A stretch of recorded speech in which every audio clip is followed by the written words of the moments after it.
हैं और ना जॉब में ना बिज़नेस में आप पहले दिन आके यहाँ पे सक्सेसफुल नहीं होते हैं, आपको बहुत स्ट्रगल करना पड़ती है लोगों की कि हम जो है ना वो टैक्स भरेंगे तो वो 6 माह के टैक्स भरने हैं तो हमें कार्ड मिलना है। सही। टैक्सेबल इनकम, आपकी ये बात जहन में रखें कि आपकी टैक्सेबल इनकम होगी तो आपने टैक्स जमा कराना है। अगर आप नंबर 1 आप अकेले आ रहे हैं या फैमिली के साथ आ रहे हैं तो आपको जो टॉप प्रायोरिटी पे अपना जो अरेंजमेंट करना है वो अपना घर का करना है या रेजिडेंसी का करना है। आपको ये देखना है कि आपको रेजिडेंस कहाँ रखनी है और उसके लिए आप क्या प्लान करके आ रहे हैं। ठीक है। अगर आपके माइंड में रेजिडेंस प्लान नहीं है तो आप यहाँ पे बहुत ख्वार होंगे, बहुत ख़राब होंगे। कि आप यहाँ पर आए पोर्चुगल सऊदीया से क्या सोच के आए, बच्चों के बेटर फ्यूचर के लिए, या आपने सोचा यार चलो यूरोप में कुछ टाइम रहते हैं? सर मेरा जो देखें ये हर बंदे का जो ना अपना एक माइंड सेट होता है, ठीक है ना। मैं ये कहता हूँ जितने भी दोस्त हैं जो यहाँ पे आना चाहते हैं, मैं उनसे यही कहता हूँ कि सबसे पहले आपने ये देखना है कि आपका यहाँ आने का पर्पज़ क्या है। सही। आपके माइंड में वो आपका पर्पज़ जो आपका मकसद है वो बहुत क्लियर होना चाहिए, ठीक है ना। जो मेरा मकसद था मैं अपना बताता हूँ, मेरा यहाँ पे था कि बच्चों के लिए जो है ना वो मतलब एक टाइम पे आके हमको जो है वो कार्ड मिल जाएंगे, ठीक है ना। एक टाइम के बाद बच्चों को जाके नेशनैलिटी मिल जाएगी, पासपोर्ट आ जाएंगे और बच्चों के लिए एजुकेशन के जो है ना दरवाजे खुल जाएंगे, ठीक है ना। बेहतर यहाँ पे आपको यूनिवर्सिटीज़ और बहुत मतलब आपको चॉइसेस बहुत ज़्यादा मिल जाती हैं। तो मेरे माइंड में ये था कि यहाँ पे बच्चों की जो है ना एजुकेशन मुझे ये लगता था बहुत अच्छी हो सकती है। तो इसलिए मेरा मकसद ये था कि मैंने बच्चों की एजुकेशन जो है ना वो मैं उसका वो बहुत उसको मतलब सोचता हूँ, तो उस हवाले से हम यहाँ पे मूव। अच्छा, आपको मायूसी हुई यहाँ की एजुकेशन को लेके? नहीं, बिल्कुल यहाँ पे जो एजुकेशन का जो है ना स्कूल का सिस्टम मैंने देखा है वो बहुत अच्छा है। मुझे लगता है कि हमारे यहाँ भी जो है ना वो इंडिया, पाकिस्तान या एशियन स्कूल्स में ये होना चाहिए। अब यहाँ पे बच्चों को सिर्फ ये नहीं होता कि उनके ऊपर बुक्स जो है ना वो ला दी जाती हैं कि सुबह से शाम तक आप पढ़ते रहो, ठीक है ना। एक लेक्चर आपका ख़त्म होता है, दूसरी टीचर वो आगे आपके खड़े होती हैं। यहाँ पे ऐसा नहीं है। बच्चों का यहाँ पे मैंने देखा है कि वो उनका जिम होता है, ठीक है ना। उनकी यहाँ पे डिफरेंट क्लासेस हो रही होती हैं, उनकी स्पोर्ट्स की क्लासेस हो रही होती हैं, ठीक है ना। बच्चों को एक्सरसाइजेज करवाते हैं यहाँ पे, स्पोर्ट्स बहुत ज़्यादा करवाते हैं और बच्चों को बहुत रिलैक्स रखते हैं। सही बात, बिल्कुल एग्री। ये मेरी जो बेटी आप उनसे मिले हैं, जो आयशा से आप मिले हैं, तो वो मैं उसको स्कूल में वहाँ पाकिस्तान की मैं बात बता रहा हूँ, दुबई की या सऊदीया की। सऊदीया में पढ़े हैं, वहाँ पर खुशी से जाते रहे, लेकिन कुछ अर्सा वो पाकिस्तान में भी पढ़े हैं। सही। तो मैं उसकी मिन्नतें करता था कि यार आज आप चली जाओ, कल मैं आपको छुट्टी करा लूँगा, सिर्फ आज चली जाओ, ठीक है ना। तो वहाँ पे ये मतलब आप ये स्ट्रेस वाला माहौल जो है ना हमने पैदा किया हुआ है स्कूल्स के अंदर। तो ये हमारे टीचर्स को भी चाहिए, हम मतलब सिस्टम थोड़ा सा ऐसा करें बच्चों के लिए रिलैक्स रहे, बच्चों को सिखाएं, ठीक है ना कि उनको बस वो उस पे लगा दें कि बस वो रटें और वो, और ना कि उनको ज़हनी टॉर्चर करें कि वो बच्चे स्कूल जाने को तैयार ना हो। मैं आपसे 2-4 सवाल पूछूंगा और पहला सवाल मेरा ये है कि जो जितने भी हमारे बच्चे पाकिस्तान, इंडिया, बांग्लादेश से बिलोंग करते हैं और वो यूएई में रह रहे हैं और वो यहाँ पोर्चुगल आ रहे हैं, क्या कागजात उनको बच्चों के चाहिए कि उनका एडमिशन हो सकेगा? इसमें देखें जो बहुत ही इंपॉर्टेंट डॉक्यूमेंट्स हैं वो सिर्फ 2 डॉक्यूमेंट्स हैं, ठीक है ना। वो आपको एक उनकी डिटेल्ड मार्कशीट चाहिए और दूसरा स्कूल लिविंग सर्टिफिकेट चाहिए, तीसरा कोई डॉक्यूमेंट नहीं चाहिए। और ये दोनों डॉक्यूमेंट्स अगर आपके बच्चे सऊदीया में पढ़ रहे हैं, दुबई में या जीसीसी में या पाकिस्तान, इंडिया कहीं पे भी पढ़ रहे हैं, ये दोनों डॉक्यूमेंट्स उस कंट्री की मिनिस्ट्री ऑफ फॉरेन अफेयर्स से टेस्टेड होने चाहिए। ठीक है। और उस कंट्री की में जो पुर्तगाल एम्बेसी है वहाँ से अटेस्टेड कराना ज़रूरी नहीं है।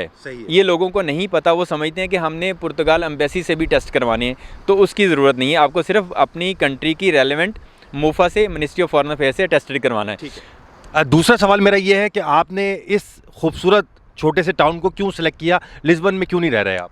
सर मैंने इसको इसलिए सिलेक्ट किया कि मैं असल में आया था मिड ऑफ द ईयर, ठीक है ना। एक तो मुझे ये था कि यहाँ पे बच्चों के एडमिशन बहुत आराम से हो जाएंगे। लिस्बन में मुझे बहुत ज़्यादा स्ट्रगल करना पड़ेगी बच्चों के एडमिशन के लिए। आपको पता है सीट्स अवेलेबल नहीं होती हैं, बहुत मुश्किल से जो है ना वो, अगर आप साल के दरमियान में आते हैं तो आपको सीट्स मिलती हैं किसी से। यहाँ पे बहुत आराम से, बहुत स्मूथली बच्चों के एडमिशन हुए। मतलब मैं स्कूल में गया, उन्होंने बहुत वेलकम किया, उन्होंने पहले दिन हमें वो जो है ना हमें सारे फॉर्म, हमारी सारी जितनी भी फॉर्मेलिटीज़ थी वो सारी पूरी की। और इवन के वो बच्चों के अभी मैंने डॉक्यूमेंट्स जो है वो ट्रांसलेट भी नहीं करवाए थे, तो उन्होंने कहा कि कोई बात नहीं, आप बाद में ट्रांसलेट करा के हमें दे दीजिएगा। मतलब वो उनका बहुत स्मूथली यहाँ पे एडमिशन। हाँ, और दूसरी वजह ये थी कि यहाँ पे रेजिडेंसी जो जिसमें मैं रह रहा हूँ, यही रेजिडेंस मुझे यहाँ पे जो 700 में मिली है, शायद ये लिस्बन में वो 1500-1600 में मिलती है। अच्छा मेरे दोस्तों, इनके सामने ही एक और घर रेंट पे मिल रहा है, इन्होंने मुझे अपडेट दी है। आप सब लोग कांटेक्ट कर सकते हैं, मैं आपको उसकी तस्वीरें भेज दूंगा जल्द से जल्द। अगर आप कोई लोग यहाँ यूएई से आ रहे हैं तो आपके लिए बड़ी आसानी हो जाएगी। वो भी 700 यूरो का मंथली बेस पे है, वो 700 यूरो का मंथली। कोई एडवांस वगैरह है उसका? एडवांस उसका ये है कि यहाँ पे जो है ना, मैंने जो रेंट यहाँ पे किया है, मैंने फर्स्ट मंथ का और लास्ट मंथ का रेंट पे किया है और 2 मंथ्स का सिक्योरिटी डिपॉजिट की है। ठीक है, समथिंग लाइक दैट, ऐसे ही लोग यहाँ पे चार्ज करते हैं। अच्छा अब अगले सवाल की तरफ चलता हूँ। जितनी भी यूएई से फैमिलीज आ रही हैं और पाकिस्तान से वो लोग आ रहे हैं जो कि बिजनेसमैन हैं, उनको आर्टिकल 89 की तरफ जाना चाहिए, ये तो डन है। हाँ। तो उसमें क्या क्या ज़रूरी कागजात हैं वो बता दें, और ग्रीन स्लिप में क्या कोई खर्चा आ जाता है नॉर्मली, किस किस्म के काम शो करने पड़ते हैं, इसके बारे में थोड़ा सा डिटेल अगर बता दें। सर ग्रीन स्लिप में जो है ना, आप जो जैसे कि मैंने आपको बताया कि 1519 में हम वो ऑल सर्विसेज की वो हम एक्टिविटी ओपन करा लेते हैं, ठीक है ना। उसमें हम यहाँ पे जो अभी 1 साल के तक हम लोगों को बना के दे रहे हैं या बना रहे हैं, वो किसी भी यहाँ पे जो शेंजन जोन में जो कंपनी जो कि पुर्तगाल की ना हो, ठीक है ना, हम उसका ईवा शो कर देते हैं, उस कंपनी का नाम लिख देते हैं कि ये मुर्तज़ा साहब ने इस कंपनी को सर्विसेज दी हैं, उसके बदले में उस कंपनी ने आपको इतने यूरो पे किए हैं, ठीक है ना, वो हम बना देते हैं। और दूसरा आपका क्वेश्चन क्या था? सॉरी, मेरा दूसरा क्वेश्चन ये भी था कि जब आप एक आर्टिकल 89 की तरफ जाते हो, अपने आप को 1 साल के लिए फ्री कर लेते हो, तो क्या आपको उस पर कार्ड मिल जाता है? जी बिल्कुल बिल्कुल बिल्कुल, आपको कार्ड मिल जाता है। ये एक मिसकंसेप्शन है लोगों की कि हम जो है ना वो टैक्स भरेंगे तो वो 6 माह के टैक्स भरने हैं तो हमें कार्ड मिलना है। सही। टैक्सेबल इनकम, आपकी ये बात जहन में रखें कि आपकी टैक्सेबल इनकम होगी तो आपने टैक्स जमा कराना है। अगर आपकी टैक्सेबल इनकम नहीं है तो आपको टैक्स नहीं भरना है। आप डिक्लेयर कर रहे हैं, ईवा डिक्लेयर कर रहे हैं, आप उसकी ग्रीन स्लिप बना रहे हैं, ये काफ़ी है, ठीक है ना। हाँ, सोशल कंट्रीब्यूशन आपको देना पड़ता है। आपका टैक्स फ्री है तो आपको उसका टैक्स नहीं पे करना है, अच्छा, ठीक है ना। अगर आपकी टैक्सेबल इनकम है तो आपको टैक्स भरना है, सही, ठीक है ना। उसके बदले में जो सोशल कंट्रीब्यूशन होता है वो आपका सोशल में आ जाता है, सही, बस वो आपको वही सबमिट करना है। ठीक है। ये ऐसा नहीं है, लोग कहते हैं जी आप इलीगल हैं तो 12 टैक्स भरें, लीगल हैं तो 6 टैक्स भरें। ये टैक्स जो आपने, अगर इनकम है टैक्सेबल तो टैक्स भरें, अगर आपकी टैक्सेबल इनकम नहीं है तो आपको टैक्स नहीं सबमिट करना है। देखें, पुर्तगाल बिल्कुल मेरे नज़दीक आना चाहिए, उस वक्त आना चाहिए अगर आपके माइंड में आपका पर्पज़ आपका बहुत क्लियर है, नंबर 1। दूसरा ये है कि अगर आप अकेले आ रहे हैं या फैमिली के साथ आ रहे हैं, यहाँ पे 2-3 चीज़ों का ख्याल रखना बहुत ज़रूरी है, बहुत ज़रूरी, जो मेरा अपना एक्सपीरियंस है।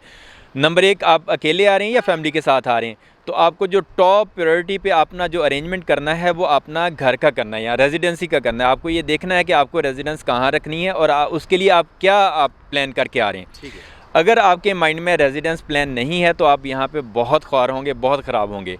रेजिडेंस का आपका प्लान पूरा होना चाहिए कि आप कोई आपको ढूंढ के देगा, आप खुद से ढूंढेंगे, उसके लिए आप क्या बंदोबस्त करेंगे। दूसरा, आपके फाइनेंसेस कहाँ से आएंगे, ठीक है। अगर आप ये सोच रहे हैं कि आप आते ही यहाँ पे कोई बिज़नेस कर लेंगे और आप बहुत वो कर देंगे, ऐसा नहीं है। और ना जॉब में ना बिज़नेस में आप पहले दिन आके यहाँ पे सक्सेसफुल नहीं होते हैं, आपको बहुत स्ट्रगल करना पड़ती है, आपको साथ में बैकअप लेके आना पड़ता है। हाँ, जो कुछ फैमिलीज़ ऐसा डिसाइड करती हैं कि ठीक है हमारे फाइनेंसेस दुबई से, सऊदीया से या पाकिस्तान से कहीं पीछे से चलते रहेंगे, वो फिर भी थोड़ा सा सुकून में रहती हैं। लेकिन अपने फाइनेंसेस को प्लान करके आएँ और अपना जो है ना घर का रेजिडेंस का ये प्लान करके आएँ। ये 2 मेरे नज़दीक ये 2 मेन पॉइंट है जो कि हर किसी को यहाँ पहले प्लान करके आना चाहिए। पासपोर्ट लेना आसान लग रहा है या एक लोहे के चने लग रहे हैं आपको यहाँ? सर यहाँ पासपोर्ट लेना, अब ये जो है ना वो आपको ज़ाहिर है, आपको मतलब जो बाहर बैठे हैं, जो अभी फील्ड में नहीं है, जो मैदान में नहीं है, उनको लग रहा है कि शायद हम जितने भी जो गलत बात करते हैं, ऐसा नहीं है। यहाँ पे आपको अगर कोई चीज़ आपको मिल रही है ना तो कुछ ना कुछ उसके लिए आपको वो करना तो पड़ता है, स्ट्रगल करनी पड़ती है आपको। यहाँ पे कुछ ना कुछ मतलब ख्वारी आपको उठानी पड़ेगी। ऐसा नहीं है ख्वारी के बगैर आप बहुत आराम से पासपोर्ट और कार्ड ले लेंगे। ठीक है, ठीक है।